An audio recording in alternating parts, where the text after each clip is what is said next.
and the hybridized wheat. Now, the hybridized wheat does not kill off the white blood cells.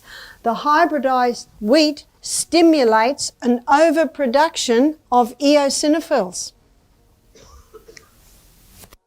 So you can have a problem if you've got not enough white blood cells and you've got too many white blood cells.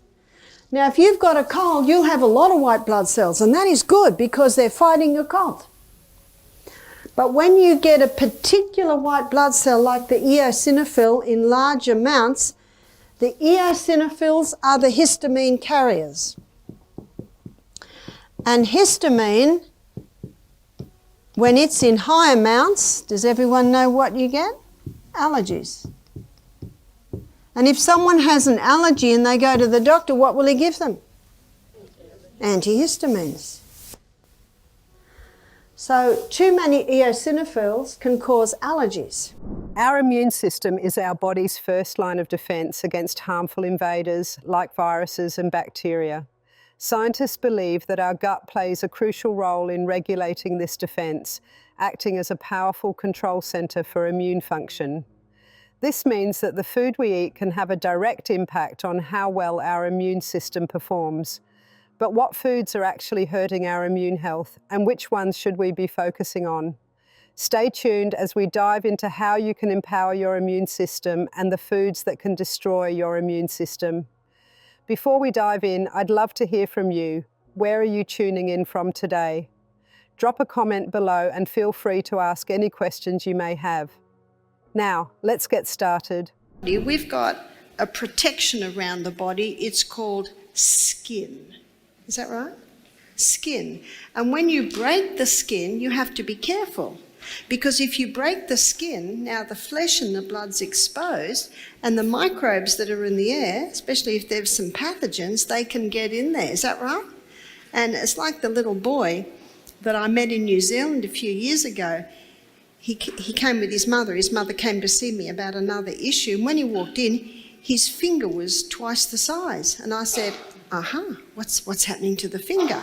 Now, the finger was twice the size, it was red, and at the top it like had a pussy area.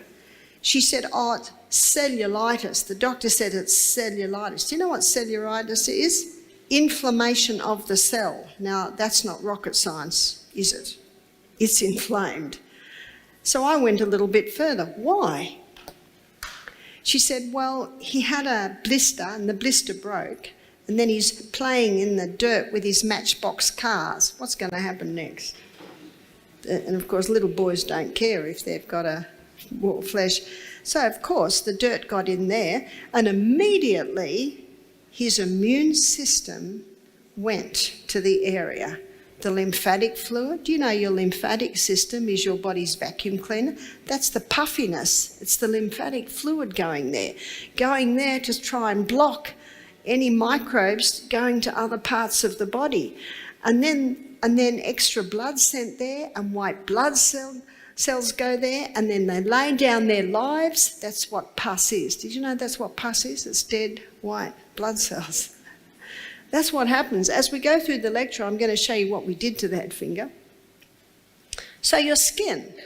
So whenever the skin breaks, we've got to be careful to wash it, clean it, and bind it, don't we? Until it seals, to protect it. There are orifices. Let's have a look at the ears. Amazing protection in the ears. There's all these little hairs, and then there's an eardrum to protect from any harmful pathogens getting in. Let's go to the eyes. What an amazing thing is the eye. If something hits you, you've got two bones there to protect it. And if something's flying through the air, you've got eyelashes, and they blink.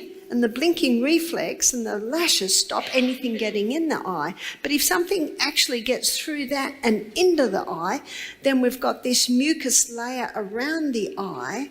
And we know if we get something in the eye, like a bug or something, we just have to go around the world for a few times, is that right? And it'll go to the corner, and by now it's dead because all the mucus has drowned it, and we can flick it out of the eye. Then we come to the nose. What an amazing organism is the nose. Did you know that in the nose there are all these little hairs? And in the nose it's like a cave with all these little cavities. And if we breathe in something that's got dust on it, it's heavy. If we breathe in pure air, it is so light it goes straight through into the trachea and down into the lungs. But if it's got a bit of dust or something on it, it's heavier. So when it comes into the nose, it starts ricocheting around all those little cavities. It shoots backwards and forwards to drop off the dust. Then it becomes light and it goes back down the trachea and into the lungs. And then at the end of the day, we blow our nose. Is that right? Especially we've been digging in the garden. So those hairs there are there to trap any dust or things like that are on it. Now let's talk about the mouth, which is another fascinating part of our body. The mouth, as you know, is the entry point for food, air, and sometimes harmful microorganisms. Inside our mouth, we have saliva, which plays a crucial role in defending our body. Saliva contains enzymes that begin breaking down food right away, but it also has antimicrobial properties. These properties help kill bacteria and viruses that might enter when we eat or breathe. So the next time you think about saliva, remember it's not just for helping with digestion, it's also part of your immune defense. But what happens when things go wrong in the mouth? For example, when you get a sore throat or an infection in the gums, your body ramps up its immune response. White blood cells flood the area to fight off the infection. If the infection is severe, like in the case of tonsillitis, your tonsils, those small glands at the back of your throat, are working hard to trap and kill bacteria or viruses before they enter your body. Next, let's talk about the lungs. The lungs are constantly filtering out airborne particles, dust, and harmful microorganisms that could enter our body when we breathe. The tiny hairs called cilia that line our airways play an important role here too. They act like a broom, sweeping dust and microbes up to the throat, where they can either be swallowed or coughed out. This mechanism helps protect us from respiratory infections. The immune system is all about constant defense. Your body's immune cells, like T cells and B cells, are constantly on the lookout for threats. When they detect harmful bacteria, viruses, or foreign invaders, they go into action, either directly attacking the invader or producing antibodies to neutralize it. This system is always working in the background to ensure your body stays healthy and protected. Eosinophils are a very interesting white blood cell because when you have an allergy, eosinophil levels can rise. So at Misty Mountain Health Retreat, I take a drop of blood, put it under the microscope, and it comes up on the screen. And it shows you all your white blood cells and all your red blood cells. And if a person has an allergy to wheat, dairy, you will see more eosinophils. So in that drop of blood, I should see about 2 eosinophils. And eosinophils you can tell because they light up like a little light on a Christmas tree compared to the other white blood cells that are a duller white, because we have a dark field condenser, and so you've got a black background, so the white blood cells really light up. Now, if someone has 5 or 6 eosinophils, that's an indication that they are gluten sensitive. If they have 10 eosinophils, they are intolerant to gluten. If they have 16, 17, 18 eosinophils, they are celiac. So that's a severe intolerance. Some people, when I say, oh, you're gluten intolerant, they say, no, I've had a blood test. Or some people even have a biopsy of their colon, please don't do that, to test for celiac. And the doctor says, no, I'm not celiac. I said, no, you're not celiac, but you are gluten intolerant. Now, the test will never show the intolerance. It'll never show the sensitivity. So how can you tell? I've got a very easy way to tell. Stop all wheat for 2 months and see how you feel. How easy is that? See how you feel. You can have a slice of bread and it'll be out of your body in 24 hours. But the effect can remain for nearly 2 months. So you really have to stop it for 2 months. Don't start tonight. Don't start tomorrow. Don't start until your cupboards are well stocked. Wheat and dairy are common foods, but for some people they can cause allergic reactions and negatively affect the immune system. These reactions are often due to the proteins found in wheat and dairy that the immune system mistakenly identifies as harmful. Wheat contains a protein called gluten, which is the main culprit in wheat allergies and celiac disease, an autoimmune disorder. In people with a wheat allergy, their immune system treats gluten as a dangerous substance, even though it's harmless for most people. This triggers an immune response, causing symptoms like hives, stomach pain, or even difficulty breathing. In celiac disease, when someone consumes gluten, the immune system attacks the lining of the small intestine, damaging it over time. This can lead to issues like poor nutrient absorption, digestive problems, and even long-term health complications. Dairy products contain a protein called casein and a sugar called lactose. Some people are allergic to casein, while others have trouble digesting lactose, a condition known as lactose intolerance. In a casein allergy, the immune system treats casein as a harmful invader, causing symptoms like swelling, rashes, and gastrointestinal issues. In lactose intolerance, the body lacks the enzyme needed to break down lactose, leading to discomfort like bloating, gas, and diarrhea. While lactose intolerance doesn't directly involve the immune system, it can still cause digestive stress that can affect overall health. Both wheat and dairy can trigger inflammation in people who are sensitive to them. Chronic inflammation is a problem because it can weaken the immune system and lead to various health issues, such as joint pain, skin problems, or even autoimmune conditions. When the immune system is constantly fighting off these foods, it can become overstressed and less able to defend against other infections or illnesses. For people with these allergies or intolerances, avoiding wheat and dairy is essential to managing symptoms and maintaining a healthy immune system. Understanding how these foods affect the body can help individuals make better choices for their health. There are some things that will kill off the white blood cells. One is refined sugar. It will kill off the white blood cells. There's a book called Proof Positive by Dr. Neil Nedley, and he actually gives a percentage of how many lollies kill how many white blood cells and how many white blood cells are killed off by a slice of cheesecake. And he defines it exactly. So keep away from the sugar. Also caffeine. Caffeine can inhibit the proper production of the white blood cells. Caffeine and refined sugar are common ingredients in many foods and drinks, but when consumed in large amounts, they can negatively impact the immune system. Caffeine, found in coffee, tea, soda, and energy drinks, is a stimulant that can affect the body in several ways. While moderate caffeine intake may boost alertness, excessive consumption can weaken the immune system over time. High amounts of caffeine can increase the production of stress hormones like cortisol. Cortisol helps the body respond to stress, but too much of it can suppress the immune system. When cortisol levels are elevated for long periods, the body becomes less effective at fighting off infections and healing from illnesses.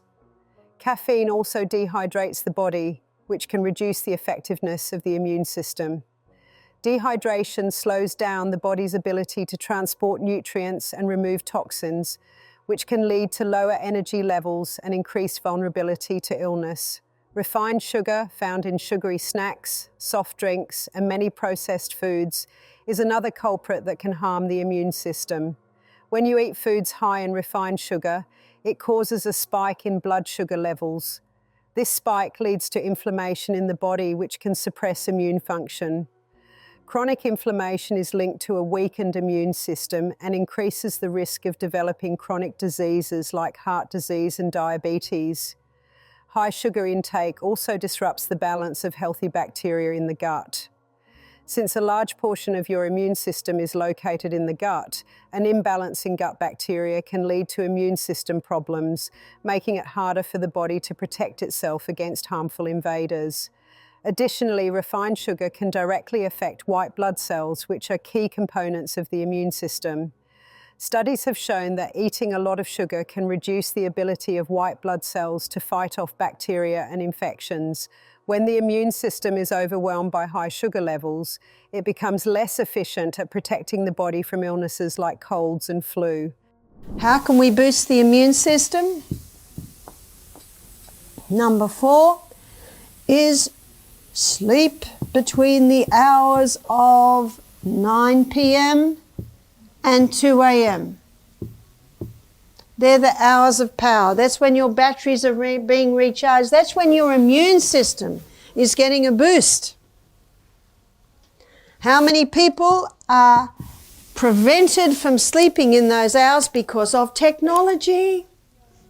The most dangerous time to allow your eyes to be exposed to the screens are in those hours. There must be some rules in the home for the children, for the teenagers, for the adults. I've got study to do. We'll go to bed at 7:30 and get up at 3. You can do it then. Get up at 4. You can do it then. Number 5, exercise. The high intensity interval training increases blood supply to the bones, and it's in your bone marrow where your white blood cells are made, except for your lymphocytes, they're made in your lymphatic system. And so ideally some of your high intensity should be rebounding. We've got to start jumping. The kids know what to do. Rebound. It's one of the best investments that you can make. 3 minutes twice a day. How's that? Every office should have one. Staff are getting a bit tired. Get them on the rebounder.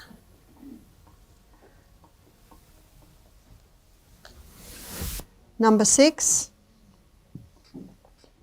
is proper diet. And we just covered the proper diet. High fibre. They're the 3 essentials, is fibre, protein and fats. One of the questions was, there is a doctor that says the fat you eat, the fat you wear. But I've known people on fat-free diets and they're very large. You know, really, it's the fat you eat isn't the fat you wear, because fat doesn't make you fat. It's the wheat and the sugar you eat. That's your wheat belly. That's where it dumps. That's basic anatomy and physiology. Especially your saturated fats. Do you know what your body loves doing with saturated fats? And the best saturated fats is your coconut. Burns it as fuel. It's like the farmer, the Australian farmer who got coconuts cheap to fatten up his cows. Well, his cows lost fat, put on muscle, started bounding round the paddocks. So if you want to bound round the paddock, what do you eat? The coconut. Number 7 is use of water.